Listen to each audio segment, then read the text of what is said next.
2024년도 성탄절을 맞이하여 성탄의 축복이 여러분과 여러분의 가정과 여러분의 자녀 위에 생업 위에 차고 넘치기를 주의 이름으로 축원을 드립니다.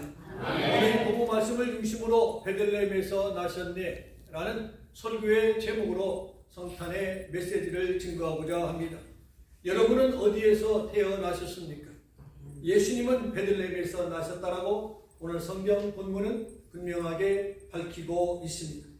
성탄절을 전도하여 위로받아야 할 자가 위로를 받고 용기를 얻어야 할 자가 즐거워하며 소란스러웠던 시간들을 정리할 수 있는 축복의 시간들이 되어야 할 것입니다. 예수님은 풍요로운 마을에서 태어나실 수도 있었고 찬란한 문명 속에서도 탄생할 수도 있었는데 왜 하필이면 예수님께서 베들레헴에 나셨을까요? 첫째는 선지자가 예언했기 때문입니다. 구약 성경에 보면은 예수님의 나심을 350번 이상, 350회 이상이나 예언하고 있습니다. 이사야는 예수님이 처녀의 몸에서 나실 것이라고 예언했고 그 이름도 관해서 예언해 주셨습니다. 또한 미가서 5장 2절에는 베들레헴의 에브라다야 너는 유다 족속 중에 작을지라도 이스라엘을 다스릴 자가 네게서 내게로 나올 것이라고 말씀하여 주셨습니다. 그 예언대로 예수님은 어디에서 나셨습니까? 베들레헴에서 나셨습니다. 성경은 예수님에 관한 책이고 예수님에 관한 증거의 책이 성경 66권의 말씀입니다.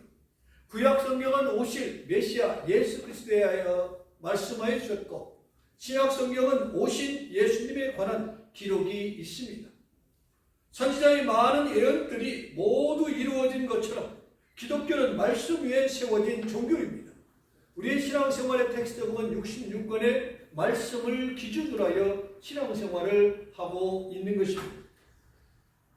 그중 가장 크고 중요한 예언이 있는데 바로 예수님의 재림입니다. 재림에 관한 믿음이야말로 우리의 가장 소망스러운 믿음입니다. 그런데 예수님의 재림에 관한 시와 때를 알 수가 없습니다.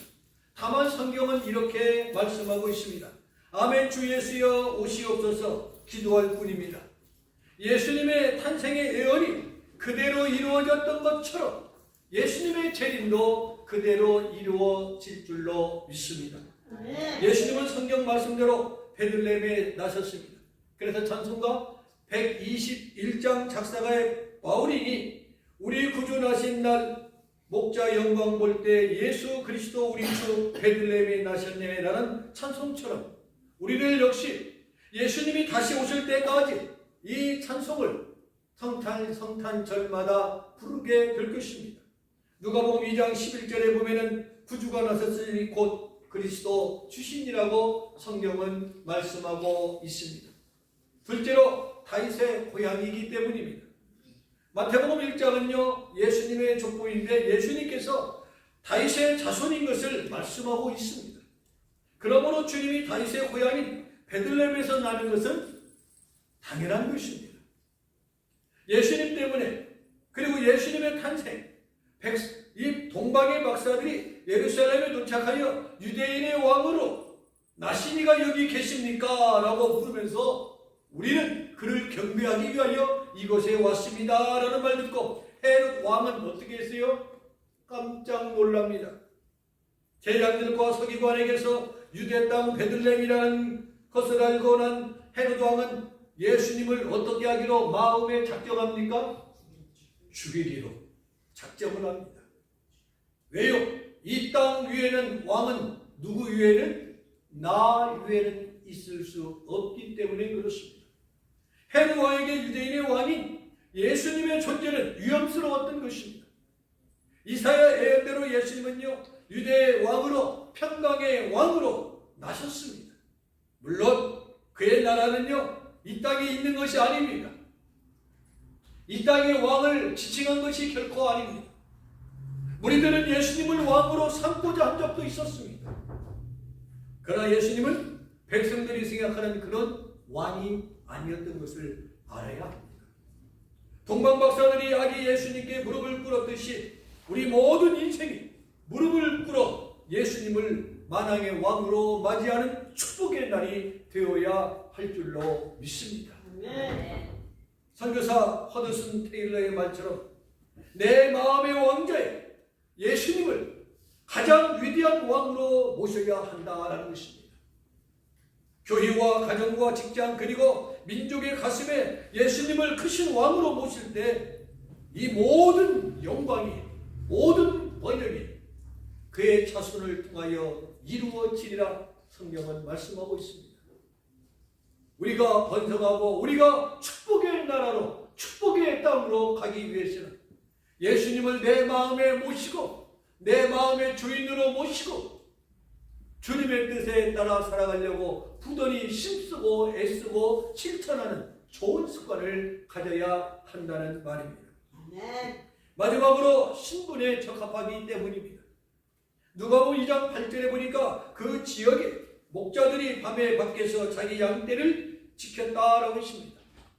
베들레헴은 목동 고을로 목자로 오신 예수님이 그곳에서 태어난 것은 당연한 것입니다. 오늘 본문 6절을 보면은 미가 선지자의 말을 인용한 것으로서 예수님이 이스라엘의 목자가 될 것이라고 분명히 미가서 5장 2절에 말씀하고 있습니다. 요한복음 10장 10절에 보니 내가 온 것은 양으로 생명을 얻게 하고 더 풍성히 얻게 하려 함이니라고 자신이 말씀해 주셨습니다. 예수님은요 선한 목자이십니다. 우리 모두는 그의 기르시는 양이라고 성경은 말씀하고 있습니다. 예수님은 우리의 영혼의 목자요 양을 위하여 목숨을 버리신 선한 목자, 그 양이 죽어야 할 자리에 친히 이 땅에 오시고 나를 위하여 죽으시고 부활 승천하시고 다시 오시마 약속해 주신 그 주님, 그 주님이 말씀하십니다. 내가 곧 길이오라고 우리의 중보자가 되셨습니다. 그래서 이 예배도 예수님의 이름으로 하나님 앞에 드려지게 되는 것입니다. 사망에서 생명으로 옮겨 놓으셨습니다. 베들레헴이란 두 단어는 합성어로서요 떡집이란 뜻을 가지고 있어요. 생명의 떡으로 오신 예수님이 베들레헴에 오신 것은 너무나도 자연스러운 일이다라는 것입니다. 예수님은 생명의 떡이요 하늘에서 내려온 산떡이요 줄인 자에게 이 떡을 먹으면 무엇을 얻으리라? 영생을 얻으리라고 성경은 말씀하고 있습니다. 그러므로 우리의 영혼이 목마를 때 생명의 떡 되신 주님께 나아가야 만족함을 얻을 수 있음을 시편 23편에 말씀하고 있습니다. 주님은 우리의 필요를 공급하여 주시고 일용할 양식을 주시는 하나님이십니다.